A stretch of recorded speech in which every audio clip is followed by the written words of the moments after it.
Cafe, and I am at this moment in the kids' field at Glastonbury. I shall put the phone round so we can see the Ooh. celebration. Uh, but tonight we're not broadcasting from the field. We're broadcasting from wherever Claire is. So, ladies and gentlemen, could you please welcome Clare Goodhall? I shall have to go, but I'll just remind that on Wednesday at 7 o'clock there will be tales and tunes.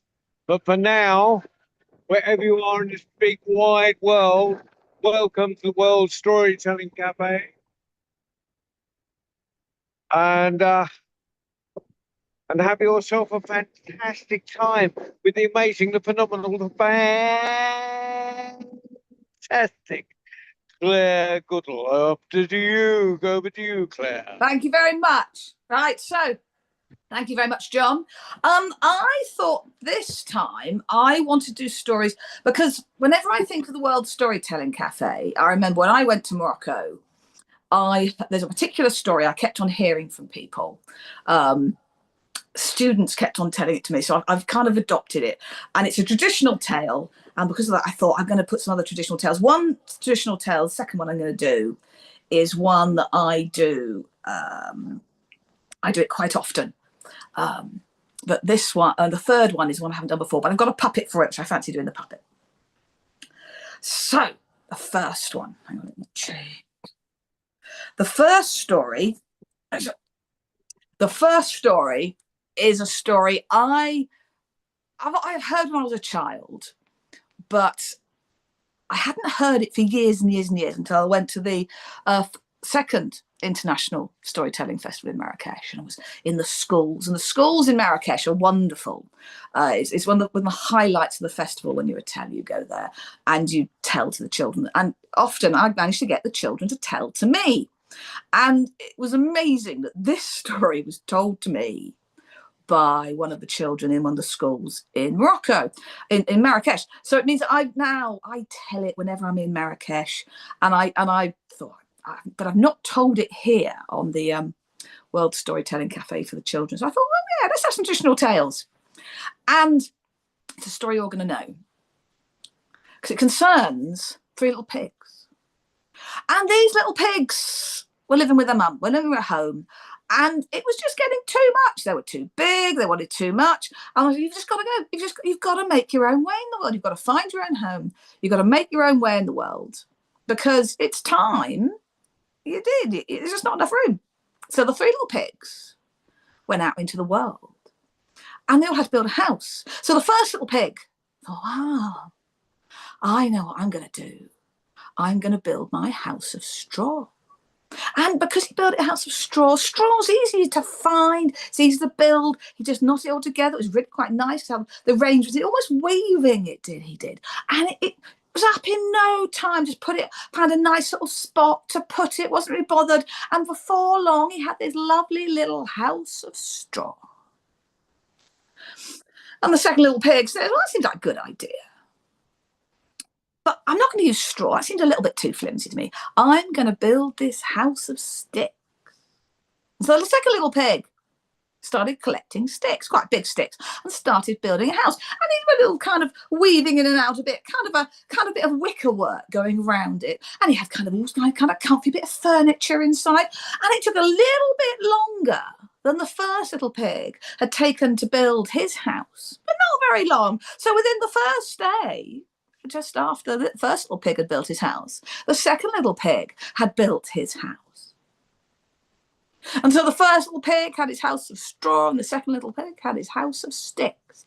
And the third little pig thought, I'm not going to do that. They're too flimsy. And they're not built on any foundations. So the third little pig thought, I'm not going to build my house of sticks. I'm going to build my house of bricks. And he started with the foundations. He found a nice spot, nice foundations, thought I'd build it there. Oh, they kind of built the foundations into the ground a bit and started building his bricks around that. And by the end of the first day, by which time the first little pig and the second little pig, their houses were all built, the third little pig hadn't finished his house, still building hard. And the first little pig, laughed at the third little pig, saying, "What are you doing? Why are you building your house of bricks? At least you could have built it right of those sticks. But I'm nice and warm in my house of straw, and I don't have to worry about it anymore."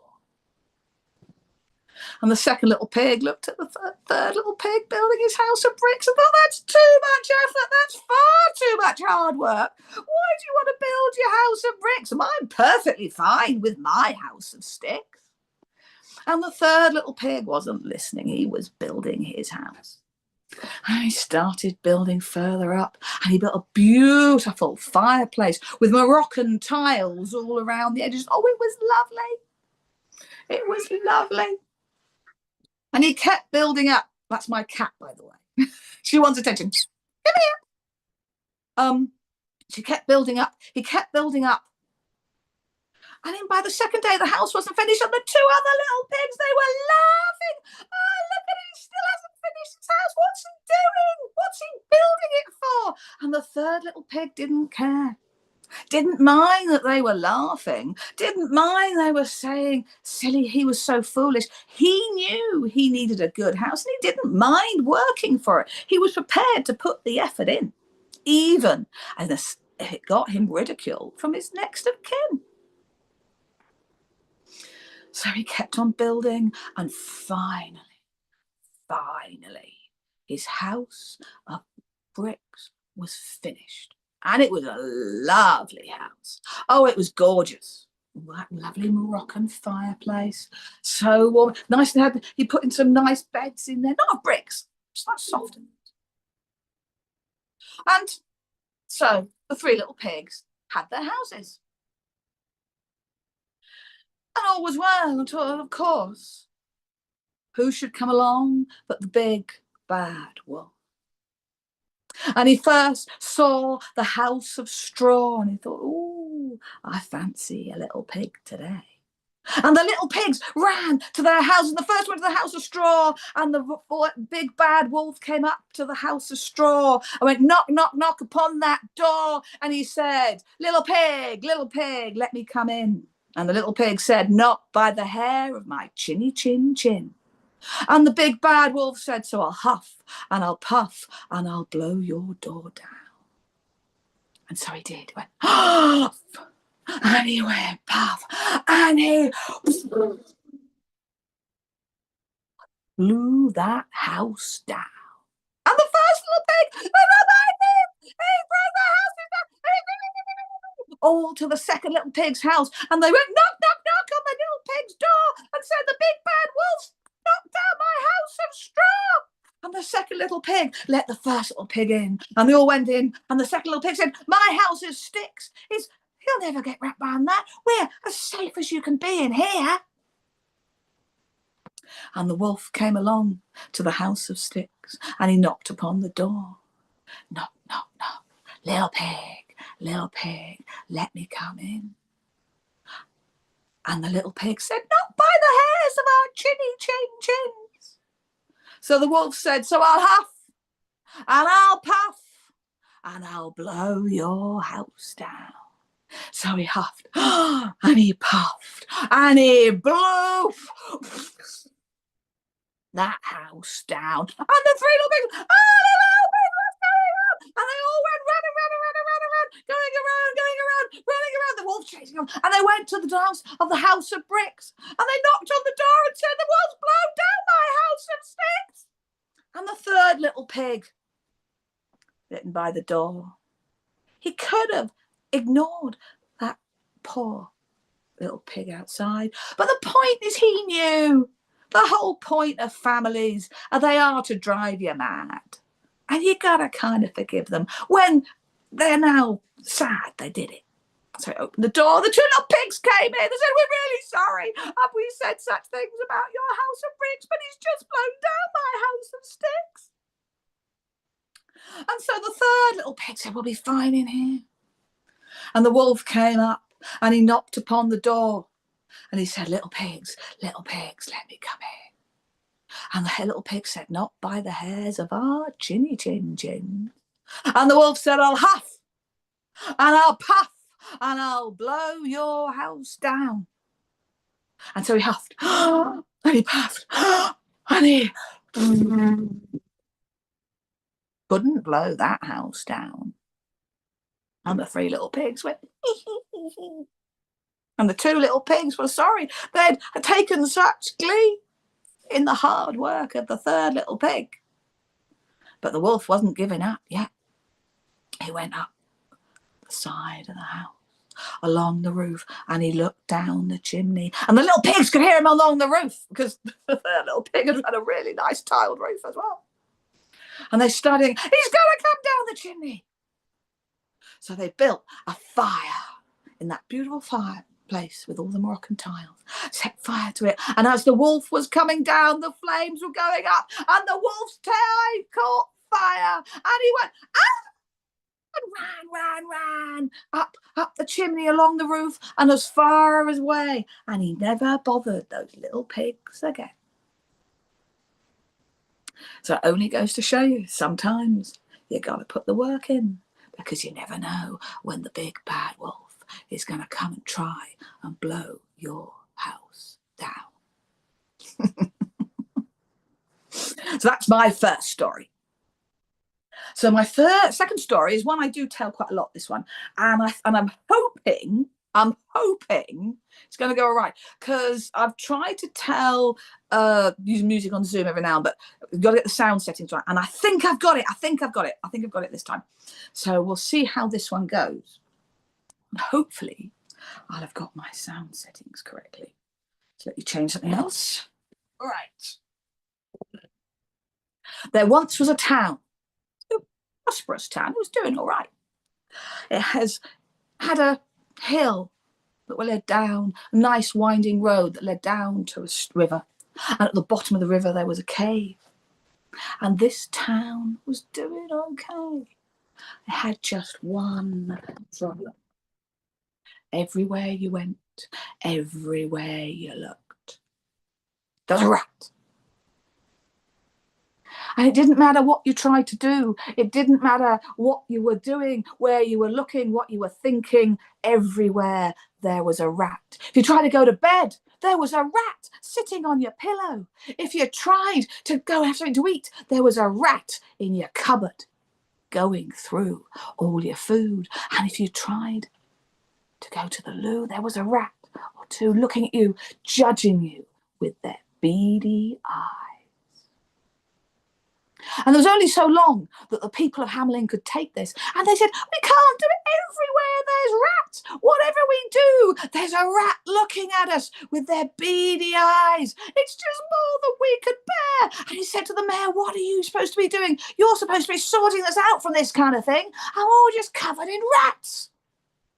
And the mayor said, we've tried everything. We've tried everything to get rid of these rats. But the rats don't eat the poison. They don't. They'll eat anything else, but they won't eat poison. They seem to know what the poison is. And the cats are too afraid of the rats. I haven't seen a dog in the place for ages. We've tried everything. Well, you haven't tried me. And everybody looked at the back of the meeting, and there at the back of the meeting was a tall stranger in pied clothing. Now, we don't use the word pied much anymore, but what it means is multicoloured. And this story is set hundreds of years ago, and then what that meant was this man's clothes was made from rags that other people had thrown away, that he had had to sew together. It meant that this man was poor. And so the people of Hamelin looked at the poor stranger who turned up. And he said, I'll get rid of your rats, but it'll cost you 1,000 guilders. That's a lot of money. We're not paying you 1,000 guilders. You'll be off. We'll never hear from you again. He said, no. You can pay me 1,000 guilders if I get rid of every single rat in Hamelin. Every single rat. Now, the people around me thought it was ridiculous. There was always a rat. Everyone had rats. The problem was there were too many. I thought, hey, what if he gets rid of most of the rats? What if he gets rid of, even if he got rid of a third of the rats, that would be great. And I thought, and then we won't have to pay him. So they all agreed that if the Pied Piper got rid of every single rat, they would pay him 10,000 guilders. And he said, okay. And the Pied Piper took up his pipe and he walked to the top of the winding road through Hamelin. He got to the very top and there he started to play.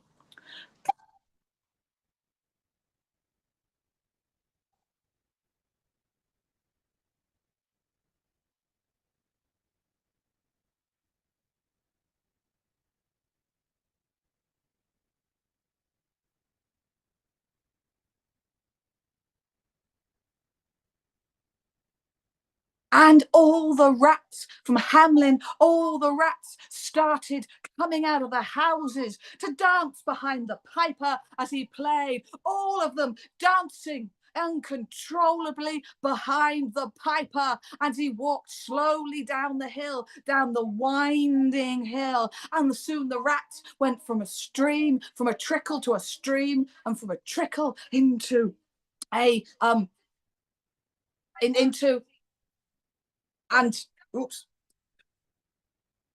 went to a trickle into a stream, and soon all the rats were a river of rats going down in behind the piper as he went down the hill. And they went down dancing, dancing, dancing. They got to the river and they all danced in the water until every single one of them drowned. And the people of Hamelin got out. They went around looking for a rat. They opened the cupboards. There was nobody in the cupboards. They went, open the beds. There was nobody in the beds. Everywhere they looked, no rats. At first they were rejoicing there were no more rats. Then they suddenly realised there were no rats. There wasn't a single rat in Hamelin, and that meant they owed the Pied Piper 10,000 guilders. And they didn't want to pay it. And they thought, who is this guy? He's a stranger in clothing that other people have thrown away. How do we know he didn't send the rats? How do we know it's not his fault? And they started saying, he's a stranger. Have you heard of any problems in the next valley? Oh, yes, I've heard problems in the next valley. I've heard there have been the thefts. You've heard about thefts. I've heard about a murder. I bet it was him. And as one, the people of Hamelin turned to the Pied Piper and said, thank you for getting rid of our rats. And because we're grateful, we won't call the authorities on the murder. We'll just let you go. And the piper said, but what about my 10,000 guilders? 10,000 guilders? We're not paying you 10,000 guilders for some trick when you're a murderer or thief, because we're sure you are, because you're a poor man, a stranger whose clothes are made out of rags that other people have thrown away. We're not paying. And the Pied Piper saying, you said you would. And they said, well, make us. And he said, I can't. I'm a poor man. Indeed, my clothes are made out of rags that other people have thrown away. And I have no powerful friends.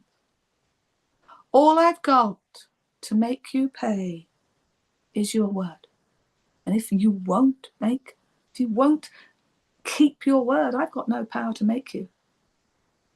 But I will take something else instead. And the people around me laughed at him. Oh, yes, all your threats. Oh, do what you like. He said, okay. And this was not the first time the Pied Piper had been cheated. It wouldn't be the last. He was a poor man with no influence, no rich friends. He wore clothes made of rags that other people had thrown away, but he would be paid some way. So he then climbed to the top of the hill, took out his pipe, and this time he began to play.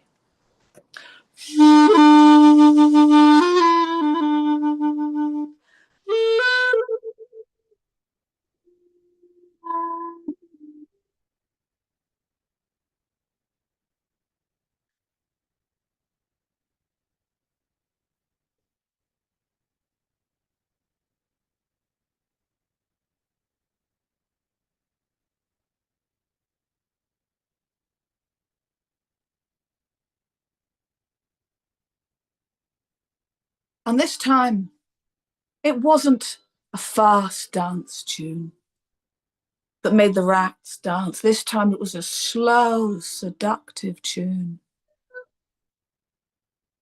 that kept all the people of Hamlin stuck in place. And they found all the adults fine. They couldn't move their feet. They were stuck exactly where they were standing as the piper played. But the children of Hamlin, oh, they thought the sound was so amazing that they came out of all the houses starting at the top and followed the piper down the hill to the river, and the stream became a river, and the river became a torrent of children following the piper down the hill. And as they passed their parents reached out to grab them, to try and reach them, but they couldn't get there, and the children moved past them and they couldn't reach them.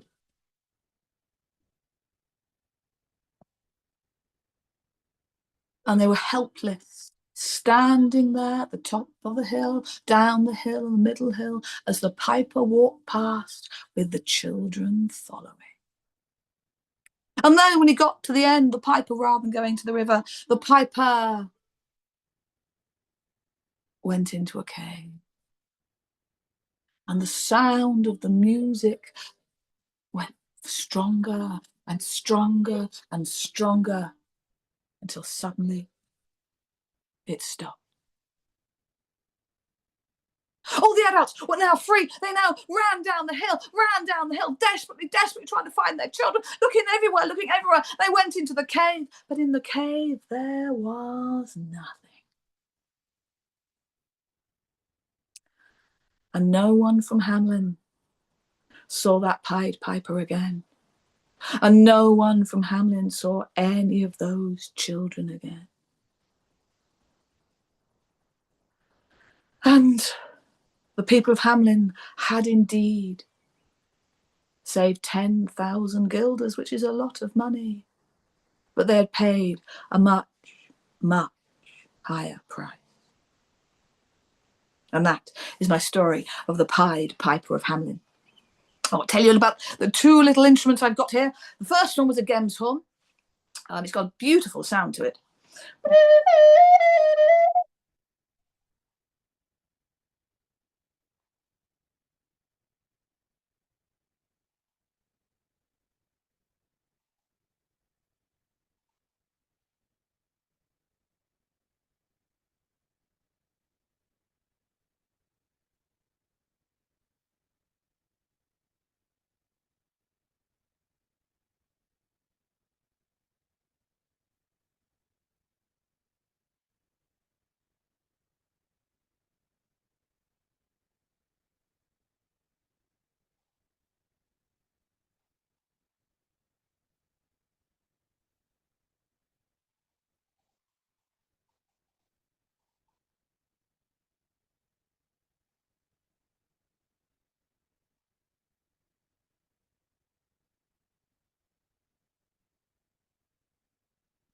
I'm hoping that came across. I hope I've got the sound settings right.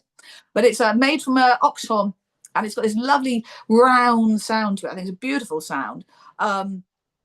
It's instrument that first seemed to turn up in the late 15th century, but it probably could be earlier because it was a folk instrument. That was the first time it was really written about or recorded. So it could be hundreds of years earlier and just never got kind of mentioned or recorded, and it was just used by people. They take a horn, and rather than the usual way of using horns, you cut off this end and you'd use it this way around. They put a block in here and put a little kind of like a recorder end here. And it's got a beautiful sound to it. And the other thing I was using is it's a chalumeau. It's like an early clarinet. It's got a nice little tone to it. I do like it a lot. And it's like the lower end of the clarinet. It's got that really mellow kind of deep sound to it. But it can be jolly as well.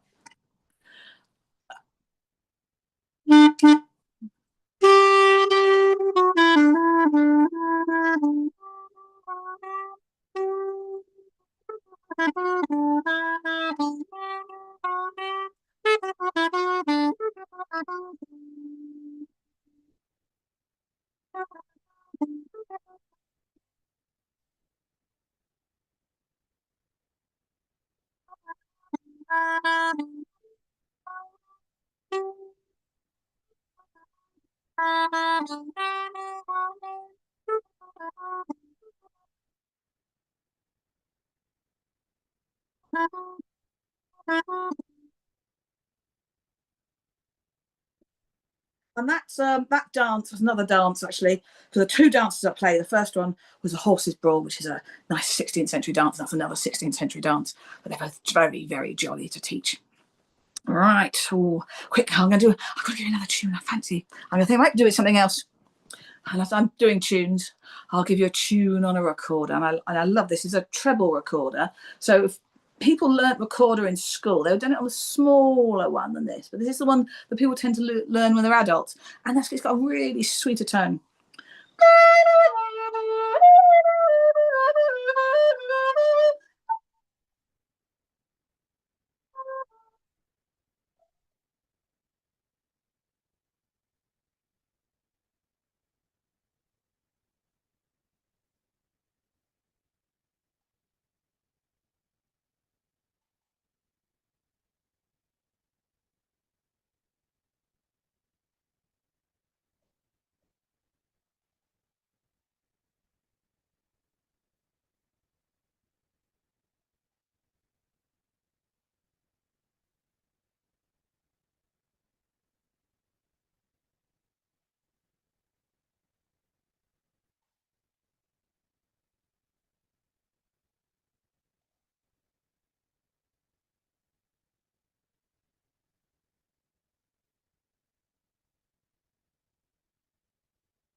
I like that one. That's a 14th century tune. And so I think my last story, I've not told this one before, but I've been looking for an opportunity to tell it actually, because I got a while ago some puppets for it. So my wrapped puppets for the first one.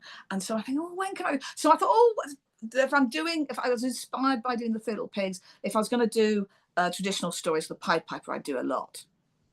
Only do the Three Little Pigs really when it's something world storytelling cafe related or in Morocco. But this one I thought, oh, it fits. It's my little trio of classic stories, and it's a story that concerns 3 billy goats. And these billy goats were the billy goats Gruff, and they lived in the valley. And the problem was a lot of people lived in the valley, and there wasn't enough grass for the billy goats, because billy goats, if anyone's got goats, they're hungry. They're really hungry, and there was no grass there for the billy goats to eat. And they were getting thin and they were getting scrawny. But up the hills into the mountains, there were these lush meadows up on the mountainsides where the grass was so sweet and the grass was so green. But the problem was they couldn't get there. And they couldn't get there because between the valley where the billy goats Gruff lived and the sweet, sweet green grass that they wanted to eat to become fat. There was a river, and the only way across the river was a big wooden bridge. And that sounds great, except that underneath the bridge lived a big, ugly, mean troll. And this troll had huge eyes and big teeth, and he sat underneath the bridge, and he said, no one's gonna be using my bridge, and if anything goes trip trap tropping on my bridge, I'm gonna come up and I'm gonna gobble them up.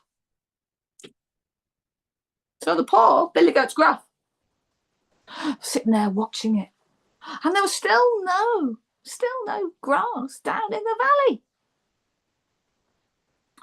So the Billy Goat's Gruff came up with a plan, and it meant that the first Billy Goat Gruff went first.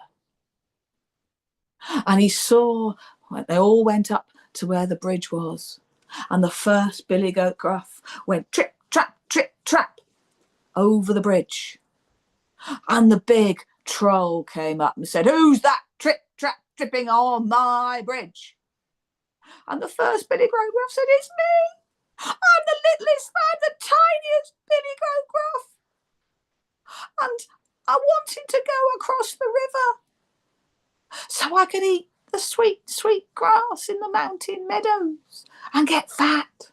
Well, no one's crossing my bridge, said the troll. No one gets across my bridge. And the troll was so fearsome and so mean, and he had such big teeth and big eyes that the littlest Billy Goat Gruff was so frightened he almost fell over. But he managed to maintain his nerve and said, but you don't want to eat me. I'm so scrawny because I haven't had any grass to eat. You'd be much better waiting until I went and ate grass in the meadow and got big and fat.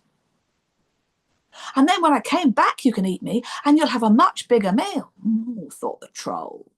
And he looked at the Billy Goat Gruff, and it was true. The Billy Goat Gruff was indeed quite scrawny. I'd stick in your teeth, said the little Billy Goat Gruff. I really would. I'd stick in your teeth. But he was hungry now, the troll said. But after me is coming another Billy Goat Gruff, and he's bigger than me. He'll be much better to eat, and you can eat me when I come back. And the troll thought about it, and he thought how much sweeter the little Billy Goat Gruff would be if he was fatter, having eaten all that sweet, sweet grass. So he said, all right, you can cross the bridge, but I'm gonna eat your brother. And the little Billy Goat Gruff went across the river, and he went into the fields, and he gambled around, eating all the sweet, sweet, sweet grass. Down on the other side of the river, the other two Billy Goat Gruff could see that the littlest, the youngest, the tiniest Billy Goat Gruff had got across the river all right. And they could see him gambling in those sweet meadows, eating all that sweet, sweet grass. So the middle Billy Goat Gruff went off, and he went trip trap tripping across the bridge, and out came the troll. Who's that trip trap tripping across my bridge? And the second Billy Goat, it's me. I'm the middle Billy Goat Gruff, and I'm going across the bridge to eat the sweet, sweet grass and get fat. Well, you're not going to, said the troll, because I'm gonna eat you up. And the second little Billy Goat Gruff was really frightened and nearly fell over. But he said, oh, you don't want to eat me. I haven't had any grass, and I'm really hungry. And I'd definitely stick in your teeth. Stick in my teeth, said the troll, because he had big teeth. And much better if you waited till I'd eaten all that sweet grass and coming back, and I was nice and fat. Because you really should have eaten the littlest Billy Goat Gruff, because that'd be sweeter than me. I'm older and a bit even tougher. Thought the troll. It was true that the middle billy goat Gruff was indeed very scrawny. "I'd definitely stick in your teeth," said the middle billy goat Gruff. And so the troll thought, I'm hungry now. And the middle billy goat Gruff said, "But my brother's coming next. You could eat him instead." Thought the troll. Surely the biggest of the billy goat Gruff would have enough meat on him to keep me going until the two little billy goat Gruffs came back, having got fat, having eaten all that sweet, sweet, sweet grass. So the troll thought, all right then, I'll let you get over. But don't think I won't let you come back without eating you after you've got fat on the big, fat, all that lovely sweet grass. And the middle billy goat Gruff was very frightened, but he crossed the river and went and played and gambled with the littlest billy goat Gruff, eating the sweet, sweet, sweet grass, making themselves as fat as possible. But they looked down to see what was happening with the biggest billy goat Gruff, as he had yet to come across.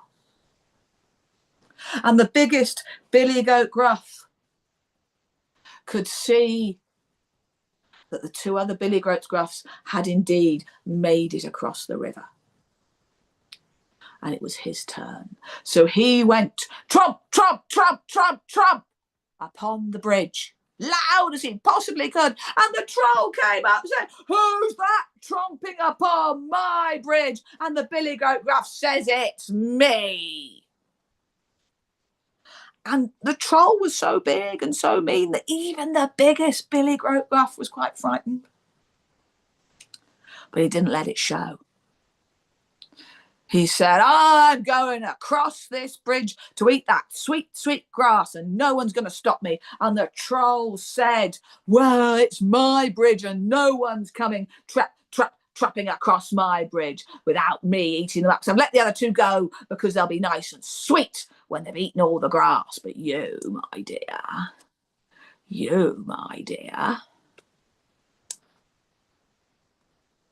are going to be my lunch. And it doesn't matter what you say, I'm not letting you go across, because I'm hungry now." And the biggest billy goat Gruff says, "Well, we're just going to disagree on this." And the billy goat Gruff backed up and went tramp, tramp, tramp, tramp, run, straight at the troll who was in the middle of the bridge, straight at him. And the troll stood in his way, and the biggest billy goat Gruff bounced into him, and the troll went bouncing, bouncing, bouncing, and splash into the water.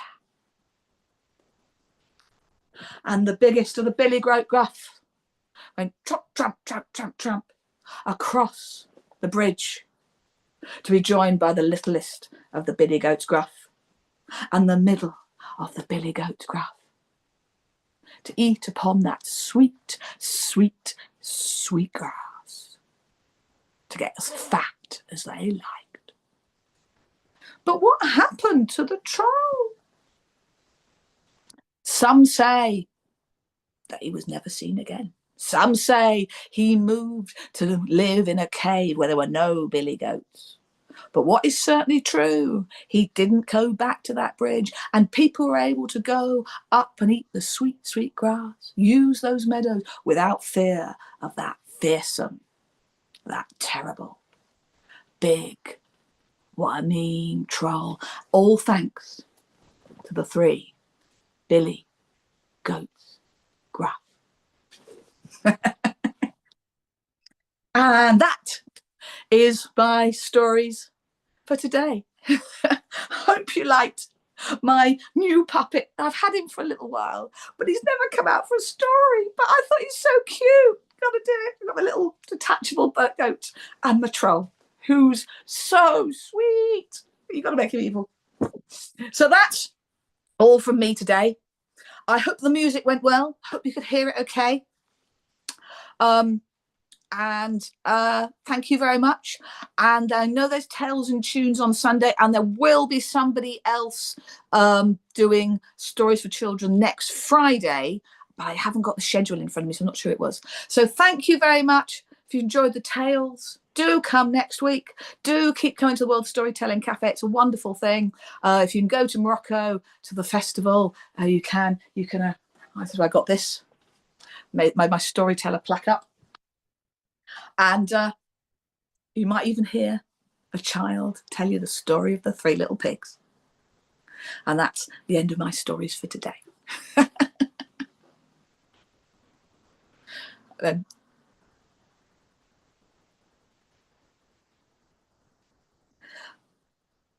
oops.